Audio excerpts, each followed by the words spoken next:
Haunting and line part 45 chapter 39 the shadow. তুমি কি কাঁচা মাংস খাও? আমি প্রশ্ন করি। টেবিলের ওপর দিয়ে আমার গম্ভীর কণ্ঠ ছড়িয়ে পড়ে। চারপাশ হঠাৎ নিস্তব্ধ হয়ে যায়। আরে অবশ্যই না। ড্যানিয়েল হো হো করে হেসে ওঠে। হয়তো ওর কাছে এটা একটা বোকা প্রশ্ন মনে হয়েছে। প্রথমে একজনকে বলি দিতে হয়, তারপর আমরা তার রক্ত পান করি, তারপর তাকে। আমরা আগে তার সাথে একটু মজা করতে পারি না? আমি ওর কথা কেটে দেই। হতাশার গলা আরও ভারী হয়ে আসে। ওটাই তো আসল মজার অর্ধেক, ভাই। সবার চোখ ঘুরে যায়, একে অপরের দিকে তাকায়, ড্যানিয়েলের জবাবের জন্য অপেক্ষা করে। ড্যানিয়েল আমার দিকে তাকায়, মুখে হালকা হাসি। আমি ভ্রু উঁচিয়ে থাকি জবাবের অপেক্ষায়। শেষ পর্যন্ত ড্যানিয়েল হেসে ওঠে। ওর মুখে একটা আনন্দের ঝিলিক দেখা যায়। আমার মুখ কঠিন, চোখ একেবারের জন্য ড্যানিয়েলের দিক থেকে সরে না। ওই দৃষ্টি আগে ড্যানিয়েল ভাঙে। ওর দৃষ্টি চলে যায় সেই জায়গায় যেখানে একজন চাকর ভয়ে কাঁপতে থাকা ছোট মেয়েটিকে ধরে রেখেছে। ওকে এখানে নিয়ে আসো। আমি চেয়ারে হেলান দিয়ে বসে থাকি। আমার অঙ্গভঙ্গি ধীর, শান্ত, কিন্তু ভেতরে এক ভয়ঙ্কর যুদ্ধ চলছে। আমার পেটের ভেতর রক্তাক্ত হিংস্র এক রণক্ষেত্র। আমি এই পুরো বাড়িটাকে ভেঙে চুরমার করে দিতে চাই। হাত আর দাঁত দিয়ে এই ঘরে থাকা প্রতিটি বিকৃত মানুষকে ছিঁড়ে ফেলতে চাই। ওদের আমি দেখাবো কিভাবে দানবেরা দ্বারা খাওয়া হতে হয়। চাকর মেয়েটিকে ঠেলে ঠেলে এগিয়ে নেয়। মেয়েটি ওর ছোট্ট পায়ের গোড়ালি মাটিতে গেড়ে রাখার চেষ্টা করে। ও বুঝতে পারছে কিছু একটা খারাপ হতে যাচ্ছে, কিন্তু ও জানে না আমি আমার সর্বোচ্চ চেষ্টা করব সেটা ঠেকানোর জন্য। মেয়েটি আমাদের কাছে পৌঁছালে আমার হাত ঝট করে এগিয়ে যায়। ওর ক্ষুদ্র কবজি শক্ত করে ধরে। ওর বড় বড় চোখ আমার দিকে ঘুরে আসে, আর আমি যা দেখি সেটা আমার হৃদয় প্রায় ভেঙে দেয়। ওর চোখে দুঃখ আর ভয় ঘুরপাক খাচ্ছে। কোনো শিশুর চোখে এমন অভিব্যক্তি থাকা উচিত নয়। তোমার নাম কি? ড্যান ঠোঁট উল্টায়, কিন্তু আমি ওকে উপেক্ষা করি। সারা। শিশুটি ফিসফিস করে। ওর গলা মিহি ইঁদুরের মতো। আমি ওকে বুকে জড়িয়ে ধরে এখান থেকে দৌড়ে যেতে চাই, কিন্তু আমরা দুজনেই জানি সেটা সম্ভব না। আমার কোলে এসে বসো, সারা। আমি কঠোর স্বরে আদেশ দেই। দ্বিধার সাথে হলেও ও কথা শুনে চোখ নামিয়ে নেয় যখন আমার কোলে ওঠে, কিন্তু আমি ওর চোখে ভিজে অশ্রু দেখতে পাই। ঘৃণার অনুভূতি আমার ভেতর আরও গাঢ় হয় যখন আমি ওকে সাহায্য করি। এক হাতে ওর পিঠের ওপর আর এক হাতে হাঁটুতে রাখি, এমন জায়গা যা যৌনতার নয়, কিন্তু অন্যদের কাছে এটা অধিপত্য হিসেবে দেখা যাবে। আমি একদমই ওকে স্পর্শ করতে চাই না।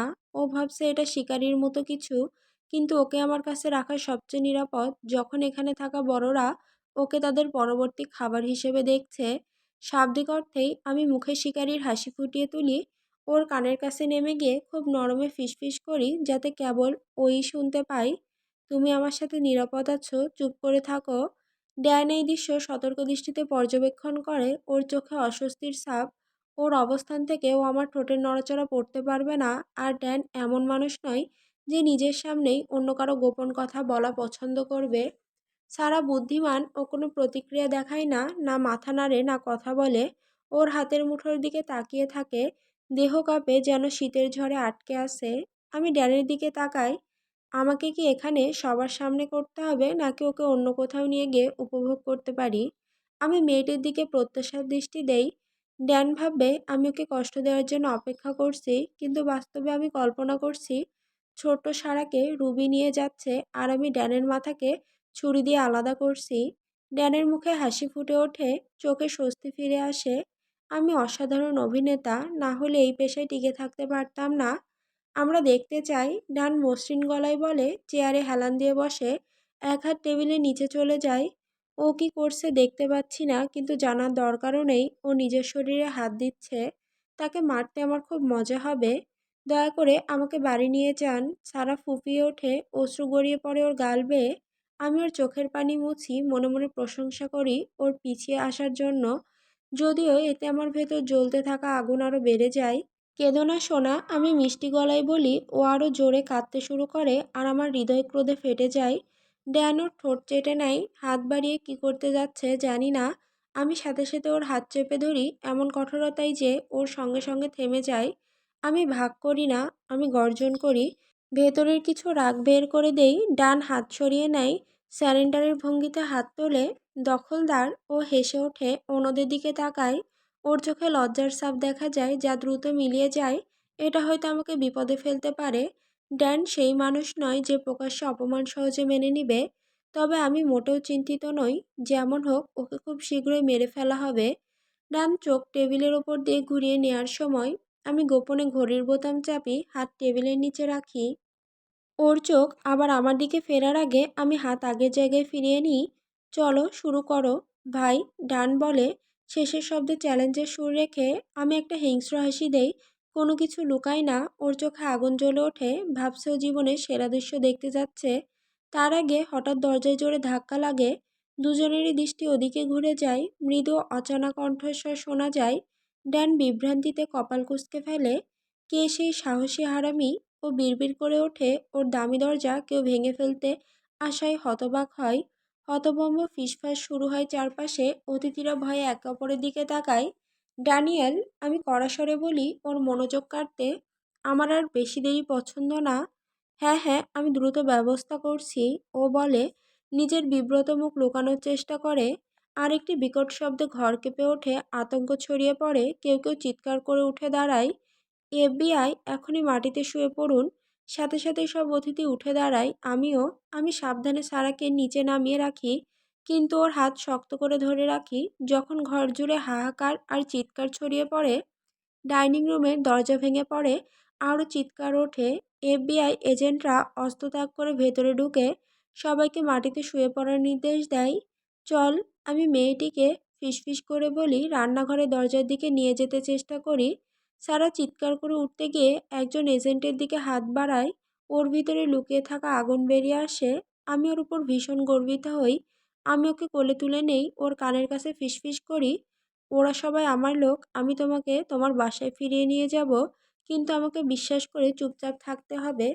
বাসায় শব্দটি শোনার সাথে সাথে ওর হাত পা ছটফট থেমে যায়। ও ভেজা চোখে আমাকে তাকায়। তুমি মিথ্যা বলছো? ও ফোপাই, চোখে অবিশ্বাস। আরে ঢেউয়ের মতো গর্বে ভরে যায়। পকেটে হাত ঢুকিয়ে ভুয়া এফবিআই ব্যাজ বের করে ওকে গোপনে দেখাই। এটাই ওকে বলা প্রথম মিথ্যা। ও ধীরে মাথা নাড়ে। আমি আর এক মুহূর্ত নষ্ট না করে রান্নাঘরের দরজার দিকে দৌড়ে যাই। এই বিশৃঙ্খলতার মধ্যে কেউ আমাকে পালিয়ে যেতে দেখবে না। আর যদি দেখেও, ড্যানকে আমি বলবো আমি ঠিক সেটাই করেছি। রান্নাঘর খালি। আগে কেউ থাকলেও এফবিআই ঢুকে পড়ার পর তারা পালিয়ে গেছে। আমি পেছনে স্লাইডিং দরজা দিয়ে বেরিয়ে যাই। বিশাল বারান্দা পার হয়ে সিঁড়ির দিকে এগিয়ে যাই। ঠান্ডা বাতাস গরম ত্বকে প্রশান্তি এনে দেয়। এই স্যুটটা আমাকে দম বন্ধ করে দিচ্ছে। আমি জিন্স আর হুডি অনেক বেশি পছন্দ করি। তুমি আমাকে আমার মামি আর আব্বুর কাছে ফিরিয়ে নেবে? সারা আস্তে করে জিজ্ঞাসা করে। ওর নরম মিষ্টি কণ্ঠ আমার সিস্টেমকে নাড়িয়ে দেয়। অ্যাড্রেনালিন এখনও আমার রক্তে ছুটছে। ওকে নিরাপদ এই বাড়ি থেকে বের না করা পর্যন্ত এই রাসায়নিক থামবে না। নেব, আমি আস্তে করে বলি। ওর হাত ওঠে, ওর ছোট্ট আঙুল দিয়ে আমার মুখের একটা দাগ ছুঁয়ে দেয়। এটা কি ব্যথা দেয়? এখন আর না, আমি আস্তে বলি। ওর স্পর্শ থেকে দূরে সরে যেতে চাইলেও কেউ আমার দাগ স্পর্শ করে না। যখন অ্যাডি ছুঁয়েছিল মনে হয়েছিল মৃততাকে আগুন লেগেছে। এখন সারা ছুঁতেই অস্বস্তি হচ্ছে, কিন্তু সহনীয়। তোমাকে যে খারাপ লোকেরা ধরে এনেছিল তারাই কি এটা করেছে? একই খারাপ লোক না, তবে খারাপ লোকই। ও ভাবতে থাকে, ধীরে ধীরে কথাগুলো হজম করে। চোখের পাতা নেমে আসে। লম্বা পাপড়ি ওর ভেজা গালে ছায়া ফেলে। তুমি কি জানো আমার মামি আর আব্বু বেঁচে আছে কি না? ওর প্রশ্ন শুনে আমি হোঁচট খেয়ে পড়তে পড়তে সামলে নেই। ওর পরিচয় আগে জানতাম না বলে ওর পটভূমি খুঁজে দেখার সুযোগ পাইনি। আমি জানি না ওর বাবা মাকে কেমন পরিবার থেকে এসেছে। তুমি এমন কেন ভাবছো যে তারা বেঁচে নেই? আমি জিজ্ঞাসা করি। আমি নির্ধারিত জায়গায় পৌঁছে যাই, যেখানে কোনো ক্যামেরার নজর নেই এবং ড্যানের বাড়ির সামনের দিক থেকেও দূরে। ওর চোখ নেমে আসে, পাপড়ির ছায়া ওর গোলাপি গালে পড়ে, যা এখনো অশ্রুতে ভিজে। আমি জানি না ওরা কোথায়। মেয়েটি সোজাসাপটা বলে, শেষ কবে ওদের দেখছো? ও ছোট কাঁধ দুটো ঝাঁকিয়ে বলে, জানি না। আমি দীর্ঘশ্বাস ফেলি। অবশেষে নিজের ঘাড় ঘুরিয়ে কিছুটা চাপ কমানোর চেষ্টা করি। রুবি শিগগিরই আসবে সারাকে নিরাপদে নিয়ে যাওয়ার জন্য, যাতে আমি বাকি কাজ শেষ করতে পারি। খুব তাড়াতাড়ি এজেন্টরা ডান আর বাকিদের ধরে স্টেশনে নিয়ে যাবে ভুয়া অভিযোগে, কারণ ওরা নিজেরাই ভুয়া এজেন্ট। আমি নিজে ওদের ভাড়া করেছি। ভাগ্যক্রমে আমার হাতে কয়েকজন উঁচু পদের আসল এফবিআই এজেন্ট আছে, যেটাই এই রাতটাকে সম্ভব করেছে। ওরা ড্যানকে স্টেশনে নিয়ে যাবে মাদক পাচারের সন্দেহে। কাল সকালে কোনো প্রমাণ না পেয়ে ওকে ছেড়ে দিবে। ডান জোর করবে যেন অভিযুক্ত এজেন্টদের বরখাস্ত করা হয়। আর যেহেতু কোনো আসল এজেন্ট জড়িত নয়, ভুয়া এজেন্টদের সহজেই সরিয়ে ফেলা যাবে। ভুয়া নথি তৈরি হবে আর ডান শান্ত হবে, অথবা যতটুকু শান্ত থাকা যায়। যখন আমার ডিনার পার্টি চলাকালীন তোমার দরজা ভেঙে ফেলা হয়। তুমি কত বছরের বাটখড়ি? আমি জিজ্ঞাসা করি। 5। ও খুশি গলায় বলে, আমি তোমার মামি আব্বুকে খুঁজে বের করার চেষ্টা করব, ঠিক আছে? আর যদি না পারি, আমি নিশ্চিত করব তুমি নিরাপদ থাকবে। ও ছোট মাথা নাড়ে, ওর বাদামি চোখ আবার আমার দিকে আটকে যায়। তাহলে তুমি কি আমার আব্বু হবে? ধন্যবাদ, এমন প্রশ্ন আগে কেউ কোনোদিন করেনি। আমি জোর করে হাসি। দত্তক নেওয়ার বিষয়টা অসম্ভব নয়, কিন্তু আগে আমাকে অ্যাডির সাথে কথা বলতে হবে। শেষমেশ ওই তো হবে, ওর মামি হবে। এর আগেই রুবি নিঃশব্দে এসে সারাকে নিরাপদ জায়গায় নিয়ে যেতে আসে। রুবি কোনো কথা বলে না, পরিস্থিতির গুরুত্ব বোঝে। যখন ও ছোট্ট মেয়েটির কাছে আসে, যেটি আমার হাত শক্ত করে ধরে আছে, রুবি আস্তে করে ফিসফিসিয়ে ওকে বোঝায় যেন ওর সাথে যায়, যাতে ওকে নিরাপদে রাখা যায়। সারা একটু দ্বিধা করে। তুমি ওর উপর বিশ্বাস রাখতে পারো, আমি নরম গলায় বলি। সারা বড় বড় বাদামি চোখে আমার দিকে তাকায়। আর ধুর, আমি এক মুঠো গলে যাওয়া বরফ ক্রিম। আমি কি আবার তোমার সাথে দেখা করতে পারবো?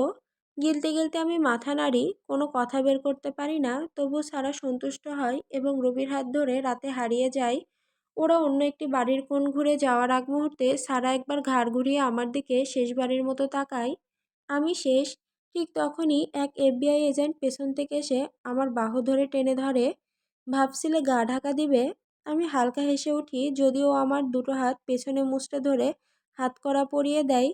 অমার্জিত ভঙ্গিতেও আমাকে টেনে নিয়ে যায় ম্যানশনের সামনের দিকে, যেখানে ডান এখন এজেন্টের গালি দিচ্ছে আর তার উকিলকে দাবি করছে। একটা পলায়নকারী পেলাম। এজেন্টটা চিৎকার করে বলে। ডান মাঝপথে থেমে আমাদের দিকে তাকায়। এই দূর থেকে নিশ্চিত না হলেও ড্যানের মুখে কয়েক সেকেন্ডের জন্য স্বস্তির ছাপ পড়েছে বলে মনে হয়। ওর কোনো দোষ নেই, ডান বলে, মুখে আবার রাগের রেখা পড়ে। হ্যাঁ ঠিক আছে ভাই, এজেন্টটা আমার পেছন থেকে নাক উঁচিয়ে বলে। আমি সত্যি অবাক হই, ড্যান আমাকে বাঁচানোর চেষ্টা করছে দেখে। আমাকে কেন গ্রেপ্তার করা হচ্ছে? আমি রাগের ভান করে গর্জন করি। এফবিআই রেইডের সময় পালানোর চেষ্টা করেছো, সেটা সন্দেহের পর্যাপ্ত কারণ। এজেন্ট বলে। দুঃখিত জ্যাক। ডান কথাই কেটে বলে। এতে তোমার কোনো যোগ নেই। আমি কাঁধ ঝাঁকাই, হাত করার কারণে অস্বস্তিকরভাবে। কোনো ব্যাপার না, এই গাধাগুলো কাল সকালে বরখাস্ত হবে। আমি শয়তানি হাসি দিয়ে বলি। ডান হেসে আমাকে শুধরে দেয়। রাত শেষ হওয়ার আগে। যাই হোক শালা, গাড়িতে ওঠো, না হলে মুখ গুজে গাড়ির দরজায় আছাড় দিয়ে মাথা ফাটিয়ে ফেলবো। আমি হাত কড়াই বাঁধা অবস্থায় ঘুরে দাঁড়াই। তোর নাম কি? এজেন্ট হেসে ওঠে। মাইকেল। দেখ মাইকেল, দাঁত খেতে তোর কোনো আপত্তি না থাকলে ঠিক আছে, কারণ তোকে দাঁত খেতে হবে। মাইকেল হেসে ওঠে, চোখে ঝিলিক পড়ে। অন্য একজন এজেন্ট যখন ডানকে গাড়ির পেছনে ঢোকায়, ডান আবার গালাগাল শুরু করে। তার কথা শেষ হয় দরজার ধাক্কায়। গাড়িতে ওর জেট। আমি ক্ষুধার্ত, তবে দাঁতের জন্য না। আমি হেসে উঠি আর গাড়িতে উঠে পড়ি।